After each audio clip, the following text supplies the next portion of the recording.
et bienvenue sur cette vidéo. Aujourd'hui, je vous parle de comment créer, garder et entretenir notre motivation et comment la rendre inspirante et communicative.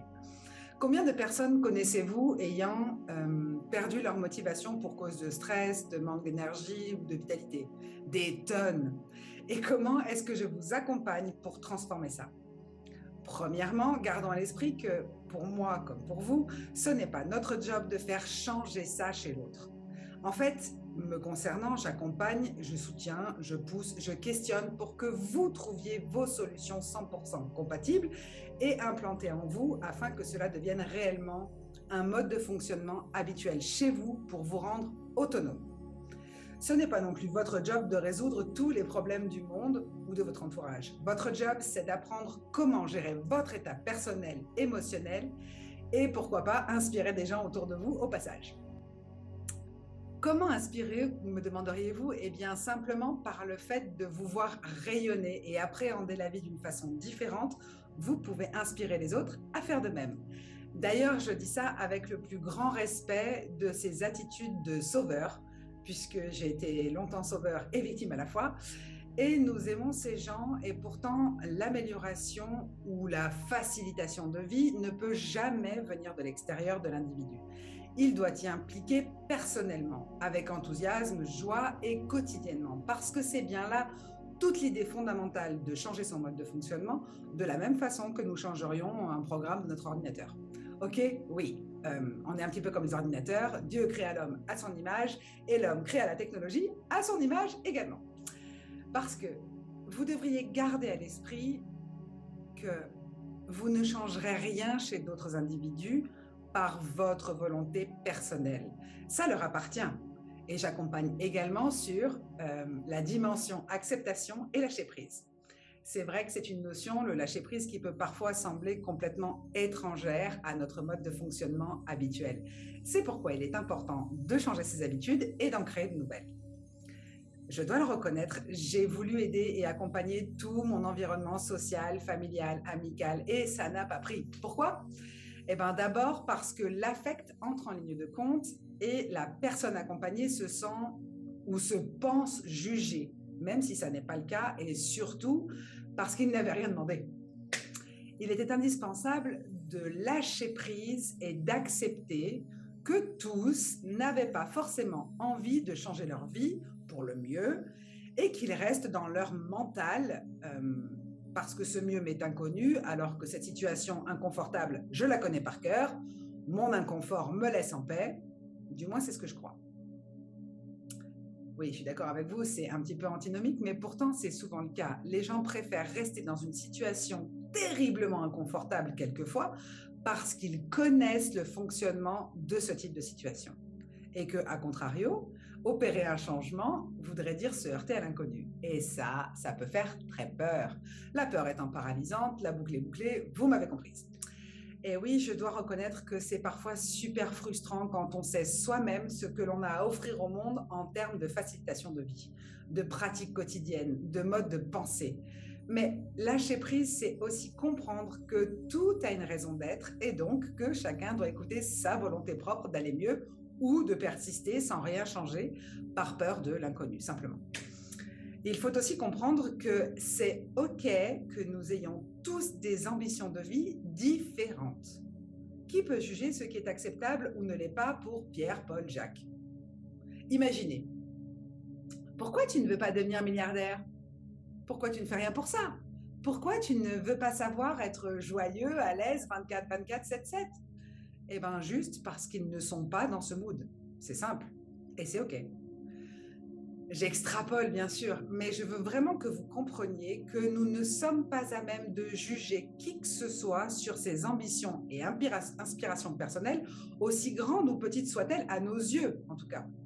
L'idée, c'est de savoir comment apprendre à générer votre propre motivation pour vos propres objectifs et qui sait, par chance, peut-être allez-vous inspirer du monde.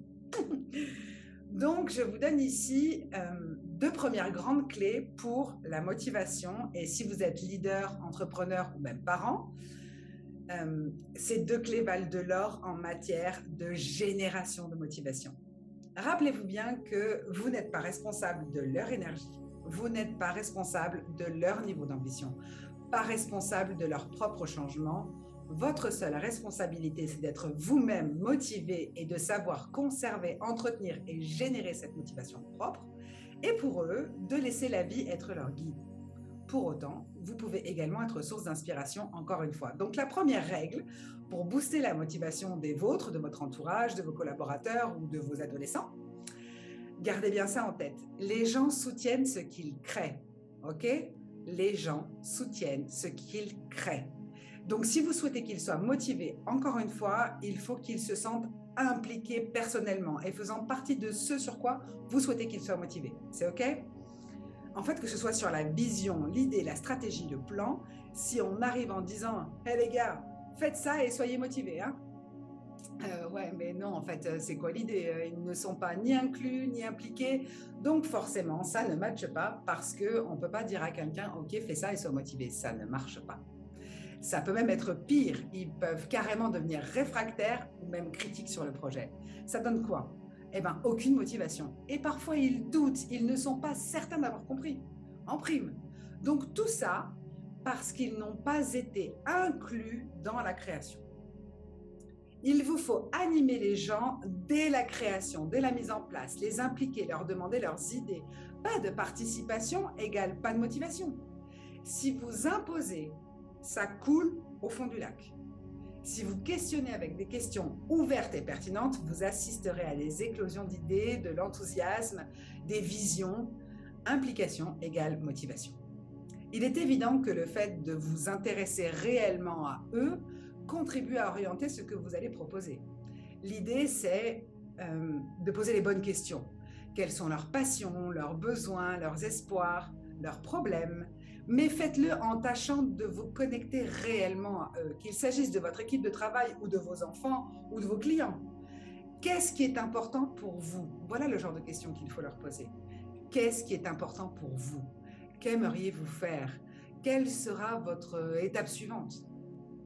Parce que sachez une chose, c'est en posant des questions qu'ils vont eux-mêmes faire émerger leurs propres idées et qu'ils auront des prises de conscience. Donc, au lieu de dire « Ok, soyez motivés à faire ceci ou cela », demandez-leur ce qu'ils aiment. Et vous les verrez s'impliquer pour leur plus grand bonheur et épanouissement. Attention, vous ne questionnez pas par curiosité. Vous questionnez pour générer des prises de conscience et de l'implication personnelle. Si vous pensez amener les gens à faire ce que vous voulez, attention, ça devient vite de la manipulation ou un jeu psychologique. Non, l'idée c'est de voir le génie oser sortir et ça passe par des questions pertinentes. Les gens ne sont pas vous et aïe, même pas vos progénitures, je dois vous le dire. Oui, d'ailleurs, l'une des pires choses que nous puissions faire en tant que parents, c'est de surcontrôler nos enfants. C'est valable avec tout le monde, évidemment, mais avec nos enfants, nous avons tendance à le faire naturellement. Donc, passons à la deuxième règle, si vous le voulez bien, c'est leur permettre de reconnaître leurs compétences, parce qu'ils peuvent avoir des rêves, des objectifs, et pourtant, ils manquent de motivation. Pourquoi est-ce qu'ils manquent de motivation? Parce qu'ils ont probablement fait l'impasse sur leurs propres compétences. Du coup, ils ne se réfèrent qu'à leur mental et ils croient profondément qu'ils ne sont pas capables, pas équipés et qu'ils n'ont pas le plan. Ils ont des idées, des envies, des espoirs, mais ils ne savent pas ce qu'ils vont faire le lundi suivant. Et évidemment, lorsque tu zappes tes propres compétences, tu sapes ta propre motivation. Donc, quand tu comprends que la conscience des compétences et la confiance sont liées à la motivation, alors tu sais générer ta propre motivation et tu peux donc permettre à l'autre d'en faire autant. Cela forme une sorte de boucle, encore une fois comme l'Emniscate, le symbole de l'infini, c'est la boucle confiance-compétence. Les compétences ne sont pas que les titres ou les diplômes, ce sont aussi les aptitudes naturelles, le potentiel, la capacité, les talents, les connaissances. Mais pour autant, cela ne vous dit pas comment faire quelque chose ou comment le démarrer. Eh bien, pardon pour les adeptes du « ça doit venir tout seul », mais il faut se lancer, essayer, parce que si vous ne passez pas à l'action, alors il ne se passe rien. À l'inverse, en ayant confiance et en étant conscient de nos compétences et en passant à l'action, devinez ce qu'il se passe. Waouh, je l'ai fait, j'ai passé un cap. Waouh, je me suis mis en situation de challenge et j'ai vraiment progressé sur ma voie. Qu'est-ce qu'il en découle? une immense satisfaction personnelle et l'envie de continuer. Je suis encore plus confiante, je suis davantage motivée à essayer encore et à améliorer la technique. Donc, quel que soit le domaine, que ce soit professionnel, familial, que ce soit dans votre hygiène sportive, à chaque fois que vous passez à l'action et que vous mettez en pratique vos compétences, que vous sortez de la théorie, alors vous vous rendez compte que vous passez des caps. Et là, ça crée de la motivation. Donc, ce qu'il nous faut faire pour créer l'étincelle qui va faire naître la motivation chez nos clients, chez nos enfants, nos collaborateurs, c'est leur demander s'ils ont besoin d'établir un plan ou s'ils ont besoin d'aptitudes supplémentaires ou d'un mentor, ou des cours ou des formations, etc. C'est comme ça que vous allez leur permettre, par les outils et l'éducation, de booster leur motivation. Pour connaître les 2 autres clés majeures de motivation, je vous invite à prendre contact. Tous les renseignements se trouvent ici en dessous dans la description de la vidéo. Si vous souhaitez accéder à un coaching stratégique d'une demi-heure, je vous invite à cliquer sur le lien Calendly. J'offre un coaching stratégique d'une demi-heure à qui veut comprendre ce à quoi il accédera par le biais de mon protocole. Et eh bien, n'hésitez pas à liker cette vidéo, à la partager pour qui cela peut contribuer. Je vous souhaite une belle continuation pour aujourd'hui et je vous dis à bientôt pour de prochaines vidéos. Prenez soin de vous. Salut!